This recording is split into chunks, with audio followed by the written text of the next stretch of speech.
হাইলাকান্দিত প্ৰবল বানত আৰু এজন লোকৰ মৃত্যু পানীত ডুব গৈ মৃত্যু হয় লোকজনৰ মৃত লোকজনৰ নাম আবুল হুছেইন 12 ভূঞা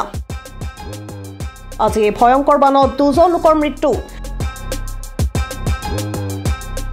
হাইলাকান্দিত প্ৰবল বানপানীত আৰু এজন লোকৰ মৃত্যু হৈছে পানীত ডুব গৈ মৃত্যু হোৱা বুলি জানিব পৰা গৈছে লোকজনৰ হাইলাকান্দি জিলাৰ আপিন 2 নং খণ্ডৰ আবুল হুছেইন 12 ভূঞাৰ মৃত্যু হয় প্ৰবল বানপানীত আজি দিনত হাইলাকান্দি জিলাত দুজন লোকৰ মৃত্যু হয় বানে ভয়ংকৰ ৰূপ ধাৰণ কৰিছে হাইলাকান্দি জিলাত স্থানীয় লোকৰ সহযোগত উদ্ধাৰ অভিযান চলাই মৃতদেহ উদ্ধাৰ কৰা হয় হাইলাকান্দিত প্ৰবল বানপানীত আৰু এজন লোকৰ মৃত্যু হৈছে পানীত ডুব গৈ মৃত্যু হোৱা বুলি জানিব পৰা গৈছে লোকজনৰ হাইলাকান্দি জিলাৰ আপিন 2 নং খণ্ডৰ আবুল হুছেইন 12 ভূঞাৰ মৃত্যু হয় প্ৰবল বানপানীত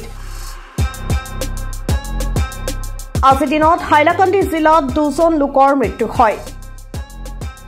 বানে ভয়ংকৰ ৰূপ ধাৰণ কৰিছে হাইলাকান্দি জিলাত স্থানীয় লোকৰ সহযোগত উদ্ধাৰ অভিযান চলাই মৃতদেহ উদ্ধাৰ কৰা হয়